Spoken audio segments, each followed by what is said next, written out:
Colts versus Bears, preseason recap, plus no Anthony Richardson today. Let's break it down. There's no better way to get better at football than playing football. So if you want to... Taylor's going to finish it! I've always been confident in my abilities. I think, I'm a guy that can go out there, and I always believe in myself that I'm going to get open and make the play if they throw me the ball. The third.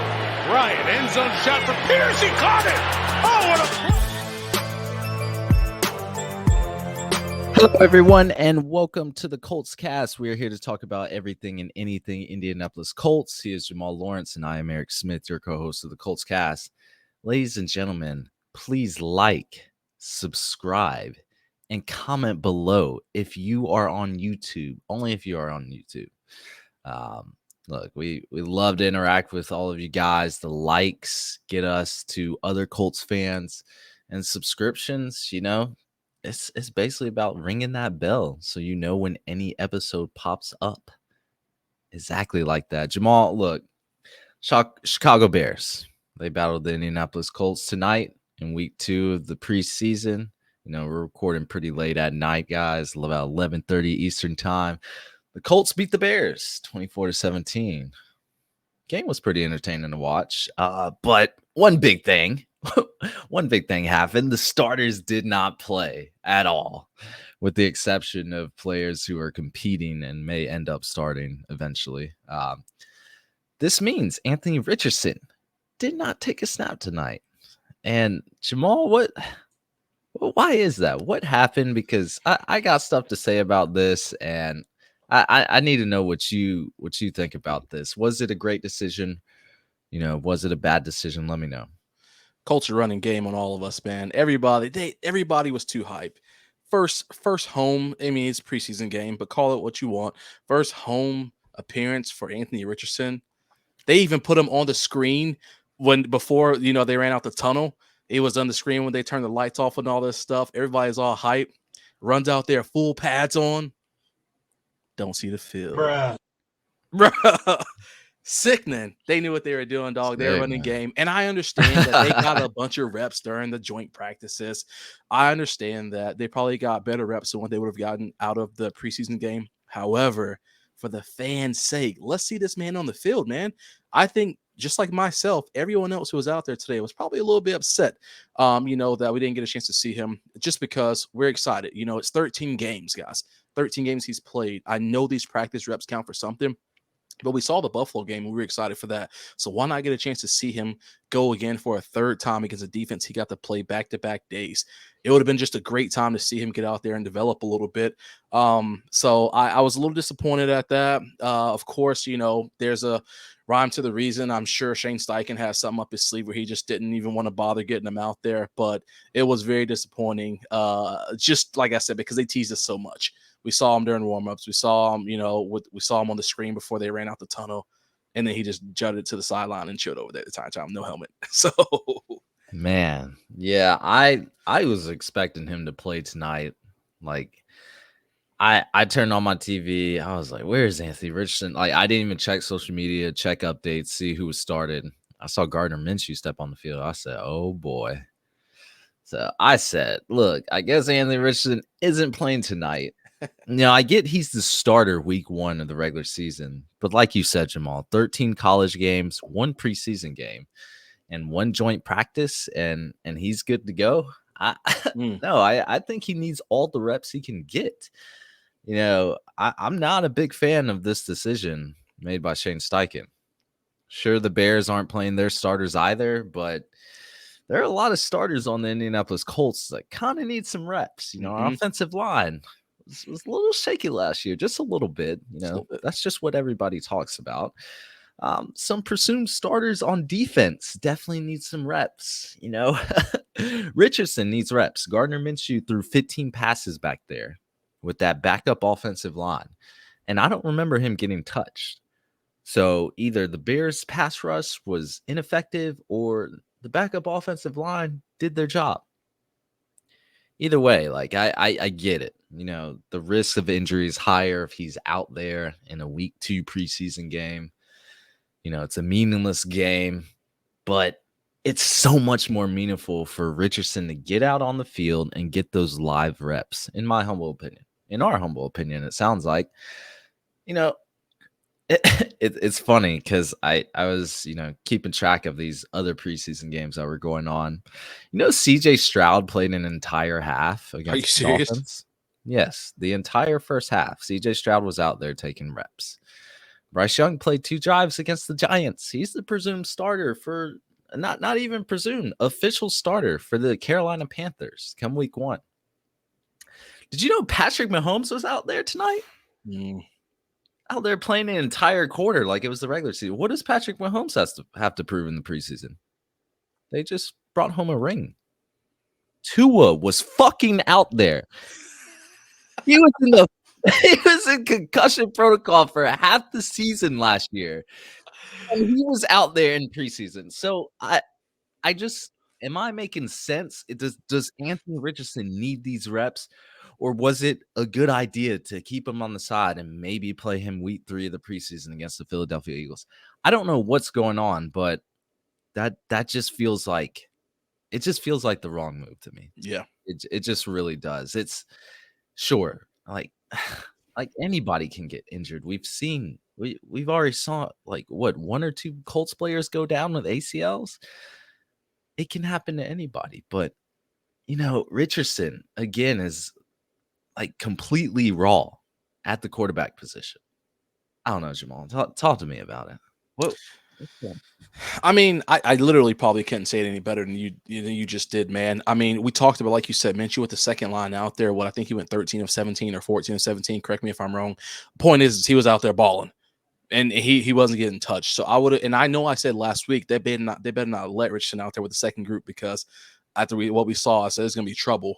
But clearly, I mean, something was different today. He could have been out there just balling out for at least a drive or 2. Right. Whether that be first group, second group, don't matter. I mean, even when Sam was out there for the entire second half, I mean, for what it was worth, he was all right, So I do find it just very interesting. And especially when you mention all those other starters, especially Mahomes, like you said, 0 to prove to anybody.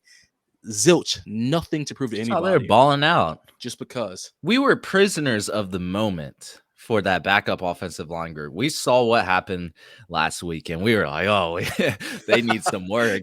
Like, there's no way we should let Anthony Richardson out there under center. And they proved to us, at least tonight, that, it could have been just an off night. Mm-hmm.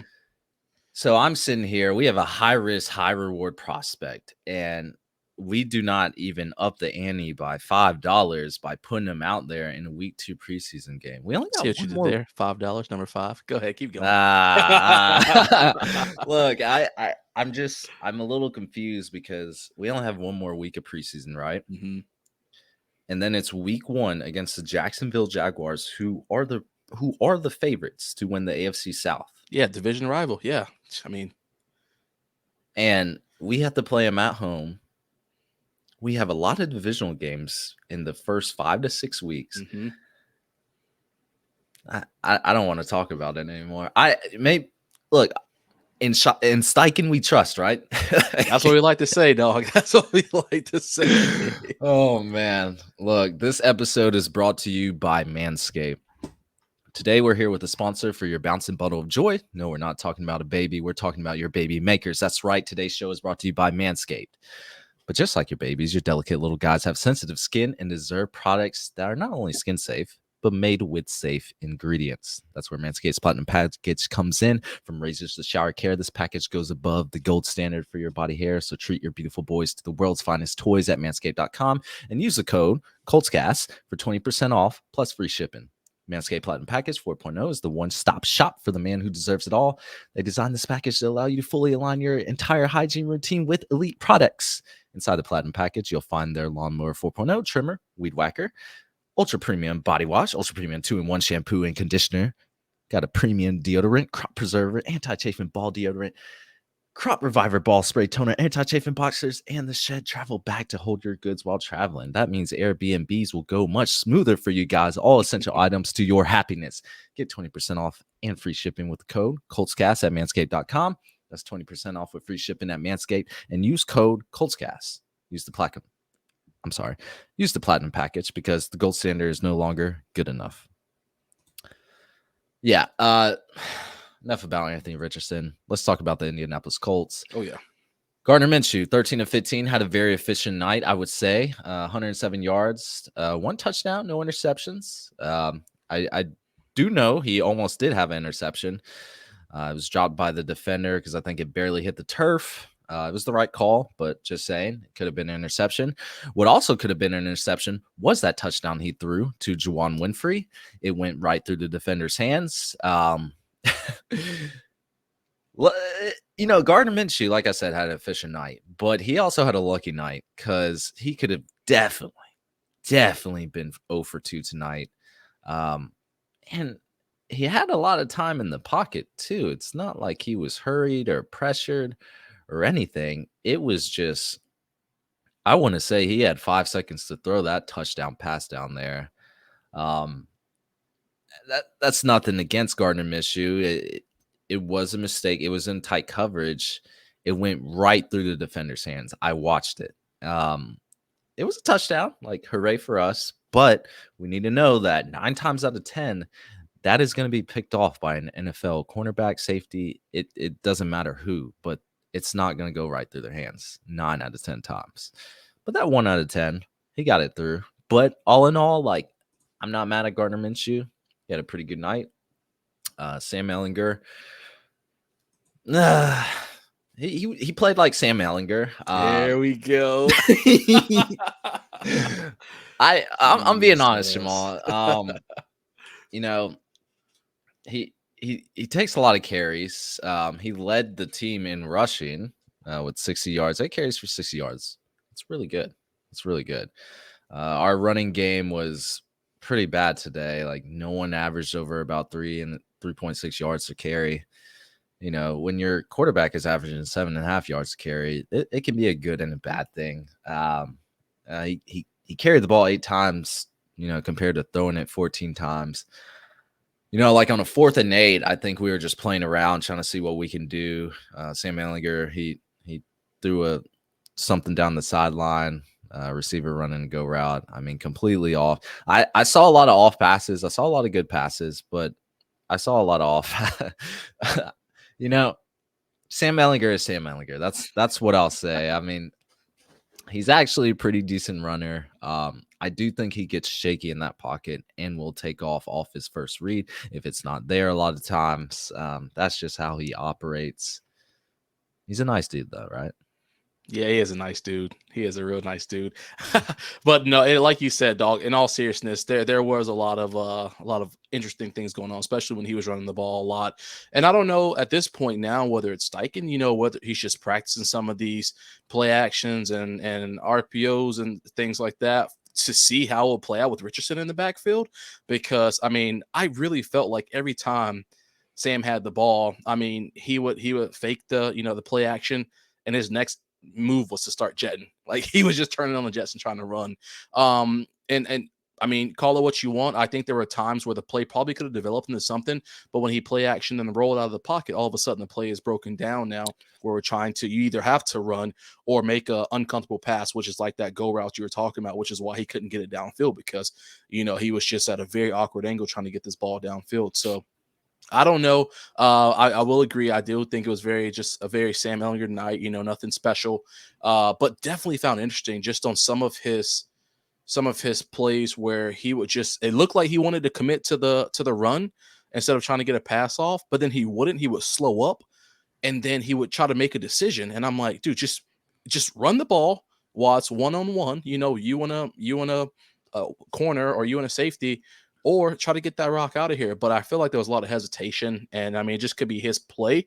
But I mean, like you said, nothing spectacular from him over the night, but he definitely like 8 for 60, I think he was. So he definitely had some wheels on him. So I think it'll be interesting to see how this playbook can open up and expand with Richardson back there doing these style plays.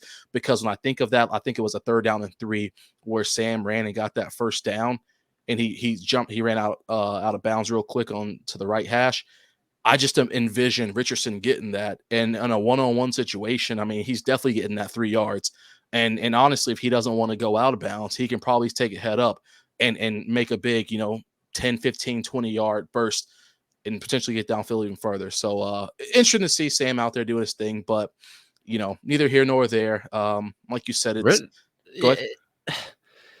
It seems like because Richardson only carried the ball twice last week, and you would think he's more of a runner than Sam Ehlinger, almost like he's going to use his mobility more. And I felt like Anthony Richardson last week operated more as a pocket passer compared to Sam Ehlinger, who was just, his legs was half the offense for the drives he was in. And he got a touchdown off of it. He can run. Like, I won't lie about that. But, it is Sam Ehlinger. We have to temper expectations because, he had a great preseason. I remember last year, like That's preseason Prince right there, boy. Yeah. Don't talk about him. Wow, it was a really good preseason. We had the Ehlinger stands. They as soon as Matt Ryan fumbled the ball twice in one game, y'all was ready to bench him for Sam Ehlinger. Right. Loving it. But yeah, like I said, the rushing game was pretty soft. I'm not too concerned about it if Jonathan Taylor returns, but we know how that's going. Josh Downs, I saw, was packing it in. The first quarter, Josh Downs looks great. No doubt. I think I'm a Josh Downs stan, but he looks really good. Oh my God, he's so quick. Oh man, when he makes some men breaking around. Oh my goodness.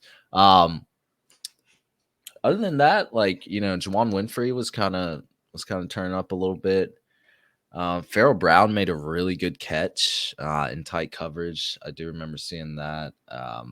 But there was over 15 receivers with catches. I felt like tonight. Everybody was catching the ball. One thing I did notice, Jamal, and I think this is becoming a theme. The Colts have a lot of penalties over the past few games. I don't know exactly what we're at, but we had 7 penalties tonight for 62 yards. I think one was actually declined, so I don't think it actually counts towards it. But, what's going on? Why are we so penalized?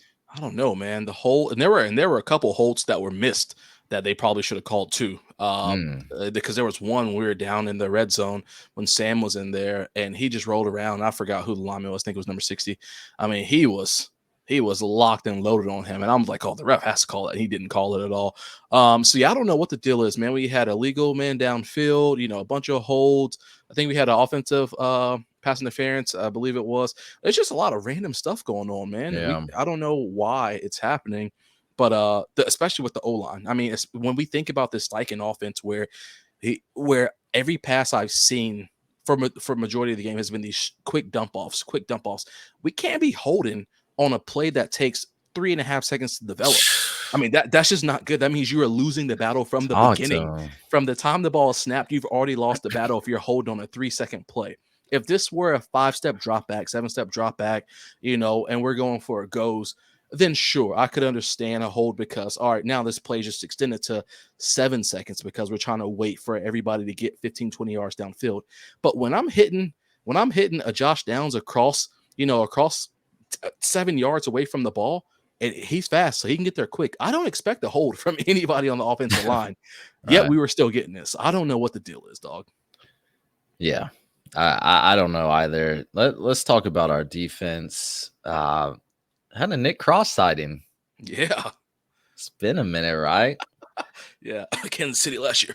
But it's been a minute. I think he's going to get playing time this year. Yeah. I know he's also one of the preseason princes that we seen last year. I was ready to buy his jersey. That man looked like looked like Buda Baker out there. But he was making some plays tonight. I was really liking him, and I think with our safety depth, he's definitely going to have to get playing time. So hoping for the second year safety, Maryland alumni, to get some good playing time. That's what I'm hoping for. Jalen Jones, he's starting to stand out of this cornerback group. He may be that Rodney Thomas steal of this year's draft, 7th round again. Like I said, and I'm going to say this every time we talk about the NFL draft, you can find good players in any round of the draft. Like this is why when we always do these trade scenarios, they're like, third round pick. Oh man, I should just get a ham biscuit for that. Like, no, third round pick is good. Like basically any pick's good because you get another chance to find a gem. And there are a lot of gems. You think of all your favorite players and all the good players in the NFL, they didn't all go in the first round. But that's neither here nor there. He was looking out. He was looking like Richard Sherman out there in coverage. I mean, sheesh, that man was tight on everybody, making good tackles. Even if he didn't get the pass deflection or make the receiver drop the ball, like he was there to secure that tackle in the end. Jalen Jones has been kind of a standout in training camp too, but we're not talking about him because he's a 7th round pick. You know, I think he makes it. I'm gonna say it right now. Jalen Jones makes the 53-man roster because I ain't gonna lie, Darius Rush, boy, he got welcome to the NFL today. Look, he got welcome. Look, I watched a lot of Carolina football, and there's a reason why Cam Smith was talked about way more than Darius Rush. Darius Rush might have the physicality, physical profile, but look. I mean, we're starting to see where his deficiencies are, and I mean, it'll get better. It'll get better, but Darius Rush to me is starting to trend down. To me. That's fair, dog. That's fair. I mean, I saw what happened. He got burned, and they got a touching off him for that. Pretty sure he got burned last game too. Yeah, I'm pretty sure. I don't want to speak out my neck, but. Look, I don't know. It's the second week of the preseason. Yeah. I'm not really going to stress too hard about it, but it's time to bounce back. But I can't say right now Darius Rush is trending in the right direction. But what about your boy Grant Stewart? How you feel about him today? Oh, he is everywhere. Bruh. Hey, that he had a clean sack that would look real good, but I don't know if you saw that stiffy. I thought his neck got broke on that stiff arm. No, we can't admit, you can't talk about that. But he bounced back. And made some other good plays. But boy, that stiffy when they replayed it, I was like, Jesus, dude. Hey, well, don't kill you, make you stronger. Grant That's right. Stewart. He's a dog. He's a dog. He is going to be our ace in the hole. He's a special teams god. Looks like he might even. Oh man, he's going to be a rotational piece for the linebacker group. Who knows? I mean, it looks like he's everywhere. Like he's channeling his inner Zaire Franklin. He is making tackles everywhere, and I love to see that. And I like Grant Stewart. Yeah, you see that hair coming, you know it's about to go down. It's flowing. Yeah. It's flowing. Channeling that Troy Polamalu, right? That's right. But I thought the defense played pretty well, especially in the fourth quarter. You know, the last 3 Bears drives ended in no points. You know, we got the stops when we needed to, when it was in crunch time, when we had to make the plays, and we ended up winning by about a touchdown. So that defense did their job.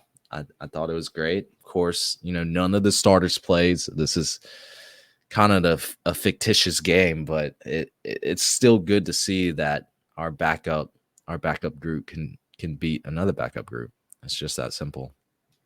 But yeah, Matt Gay, he hit a field goal. I'm happy to see that because maybe I was overreacting last week, but I don't know. 28-yarder is a 28-yarder. So and 20+ million is 20+ million. So you better hit that. Yeah, he makes a lot of money. 11th highest paid Colts player, and you guys weren't a little worried that he missed a 28-yarder in the preseason. Yeah, I don't know. Maybe I'm wilding, but yeah. Overall, I was pretty disappointed we didn't get to see Anthony Richardson.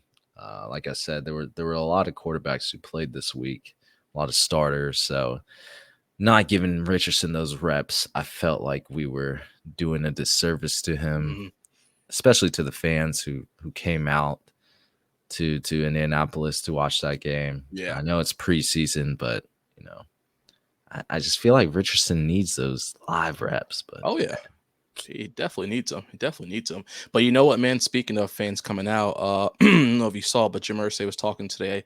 I guess pregame. I just saw a little bit on Twitter on my drive home, talking about JT and how he's expecting. Obviously, JT's back in the building. We don't know if he's going to be suited up or not. I don't think he's been cleared yet, so I doubt he'll be suited up. But neither here nor there, he's back in the building. But Irsay said he's kind of expecting, and don't quote me exactly on it, but he's expecting Ballard to kind of settle the waters. So that'll be interesting to see what Ballard will come in and do, because, historically, Ballard is very cheap. Ballard's very cheap. We saw the splurge move, of course, with Matt Gay, a splurge move with Quentin Nelson, a splurge move with Shaq Leonard. But it seems that Irsay was a little more tame today during that, or with his comments.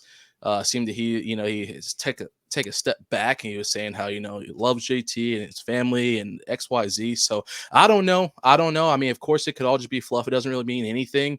But I just found it interesting that he's kind of saying that he wants Ballard at this point to step in and kind of right the ship for what it's worth. I don't know. I mean, I don't know if it's too late or what the case is, but Yeah. I wonder where this just kind of pops up from. Gonna fulfill that trade request. That's what's about to happen. They're about to ship JT. I don't know what's about to happen. I just know, like, we haven't really got much news like we were getting back then with the agent mess and JT having this back injury. Like I said, I'm kind of a bystander in this. I'm just gonna treat it as Jonathan Taylor's probably not gonna be there come week 1. I don't know. Like, Josh Jacobs, I think, is still holding out. So, Yeah, I don't know, man.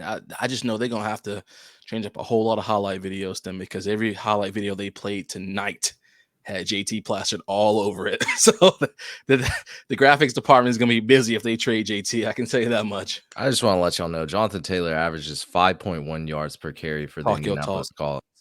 Like, that is no other running backs doing that right now for any running back rostered on the Colts.